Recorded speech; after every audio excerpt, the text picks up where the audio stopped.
showing you or sharing you how to cut the trouser directly on the cloth. So you need to learn first the pattern drafting of the trouser on this channel. So review it first to know the procedure, because the procedure that I use here is the same procedure in how to draft the pattern of trouser. So first I establish line, that is my starting point, and the first line, the point that I mark is the crotch line, and then the length of the trouser. Then from the length of the crotch to the length of the trouser, you get the measurement divided by 2 minus 5 centimeter, and that is your knee line. And after that one, I measure my hip line because this is my trouser. So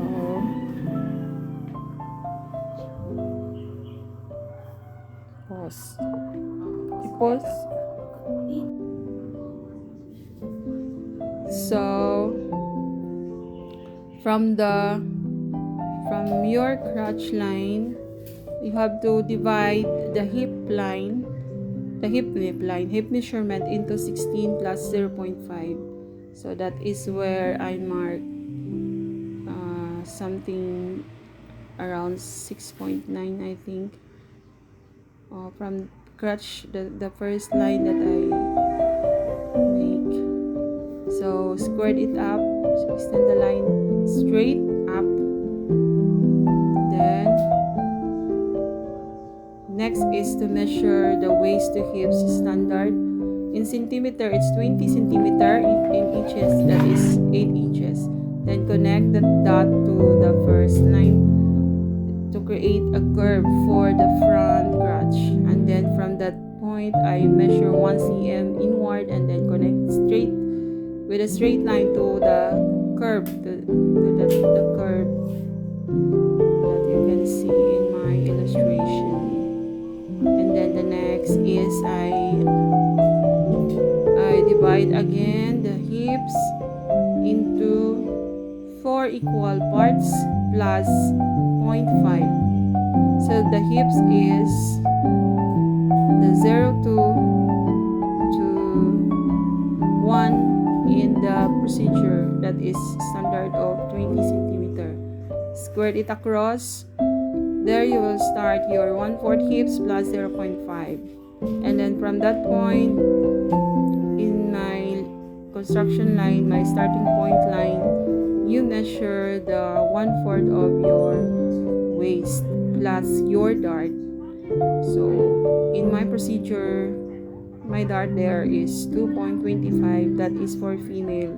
For male, you can make it a pleats. So it depends upon your design. If you have 2 pleats, you can add 2.25 for the 2 pleats, and the distance is 2 centimeter.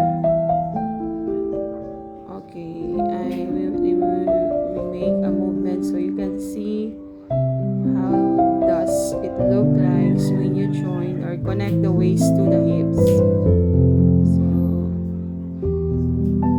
So you can see the whole pattern drafting on the cloth. Okay, so next is I already squared the knee line, so there you can see a line, straight line, and then I also squared the bottom line. And then the next move is you're going to measure half, or to get the half from the line of the extended line from connecting the waist to the hips. So that extension line, you measure up to the crotch line to get the center. Now that is one I illustrated, and I put the mark. And then you transfer all the marks to the knee line to the bottom line to create a straight vertical line which represent your grain line. So nakita na, so you can see my lines there. So you have to, and then from the bottom line, and measure the one half of the trouser bottom width minus 0.5, and then the knee line is the measurement of the one half bottom width minus 0.5 plus 1.3 is your width of your knee line, both sides.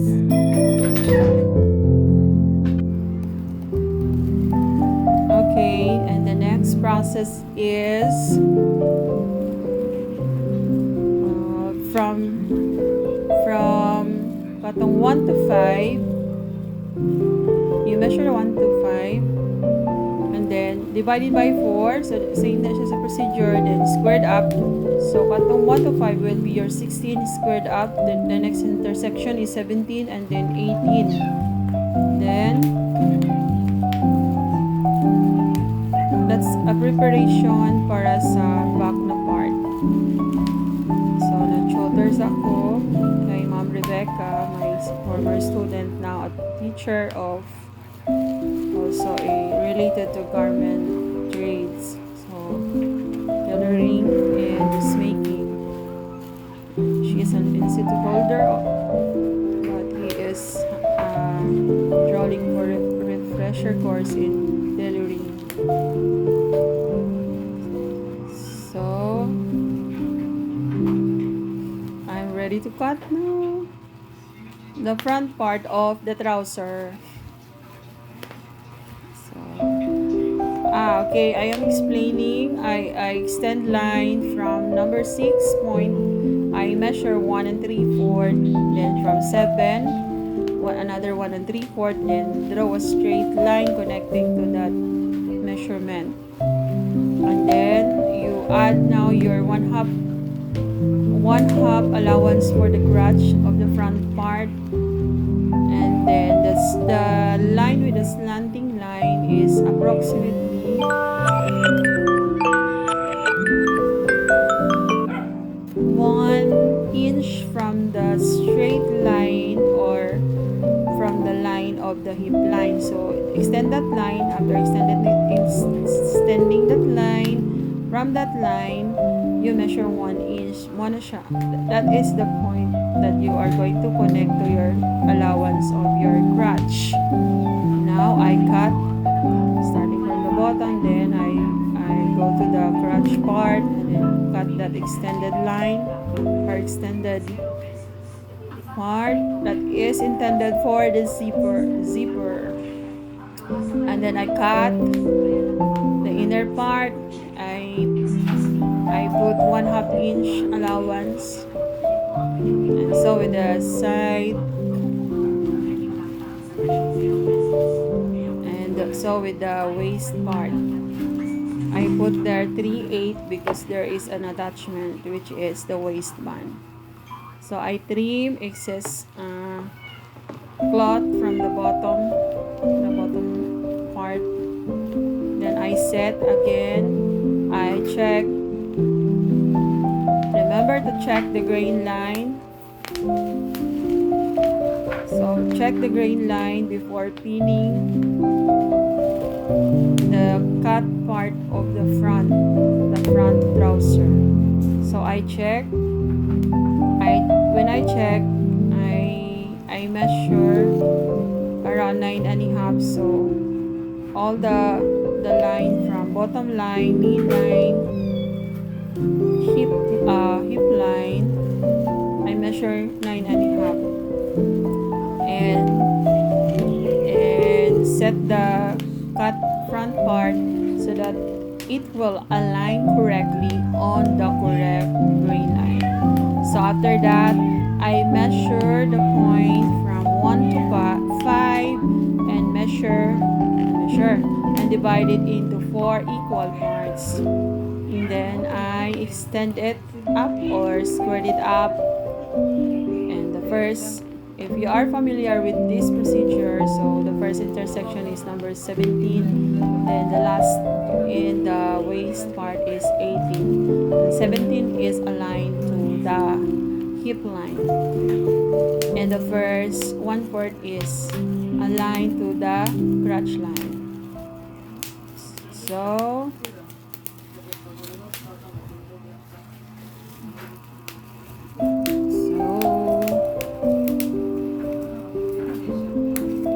By the way, I don't place dart from the front, dart of the front part of the trouser, because the model or the client is a plus size.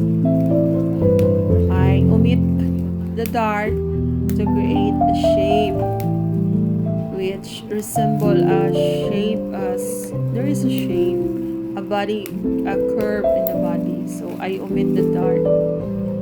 Next is I measure 1 cm, 1 cm both sides from the knee line to the bottom line. So that is 1 cm. So I measure, my measurement starts from the edge of the seam allowance, so that I will cut the cloth on the line that I established. And then the waistline is starting from 18, the point 18. You measure you measure 2 cm along the waistline and 2 cm up, squared up, and that will be your 21, number 21 points. And you measure the 1/4 of your waist plus the 2. If this is again plus size, so I only add 1 dart along the waistline because the cloth will not fit, or the cloth is not enough if you're going to place 2 darts at the back.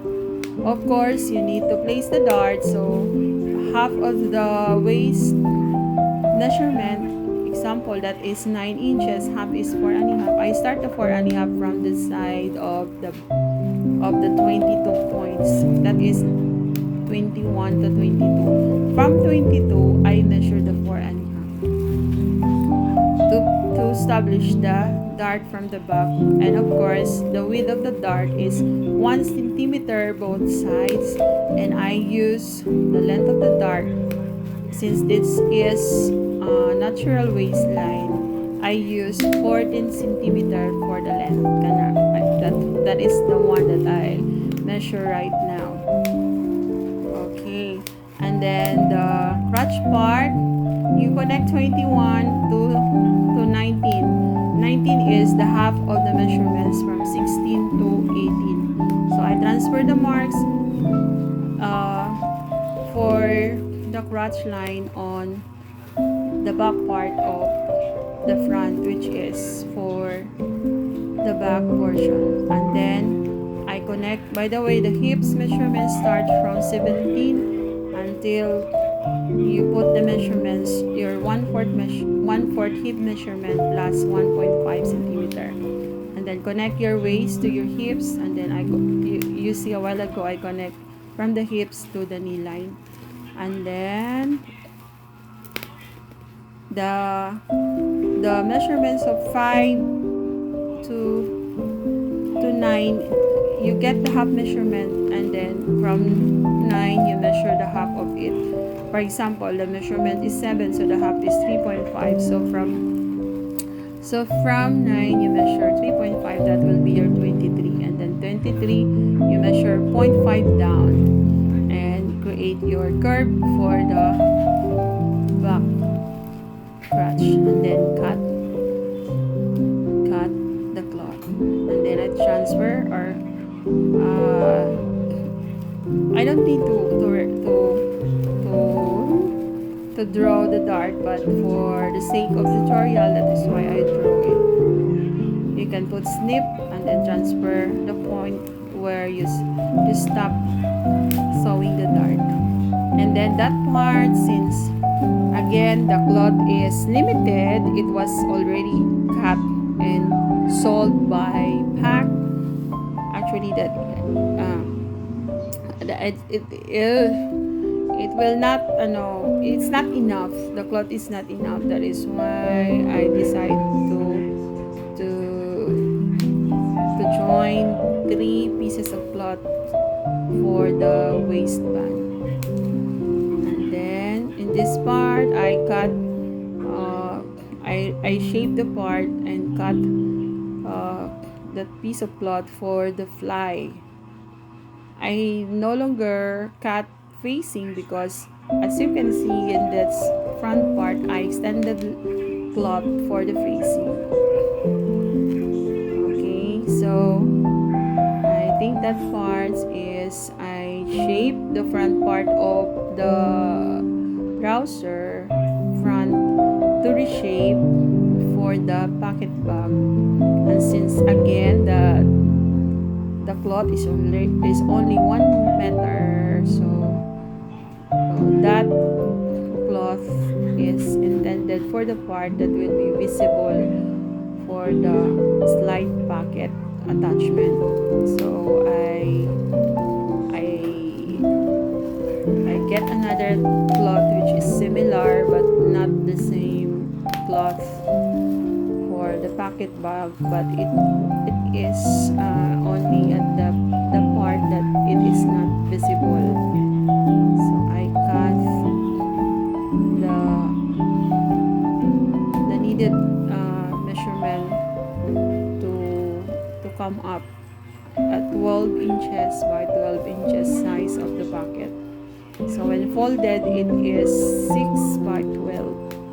So I guess that is the last part of my cutting. So I hope you learn something from this video tutorial. If you have any questions, you can put here your comment and feel free to ask me related to sewing and pattern drafting and cutting. Thank you for your time, and see you for my next videos. Don't forget to like, share, and subscribe because this is free. Thank you very much. So after cutting, you need to tie it.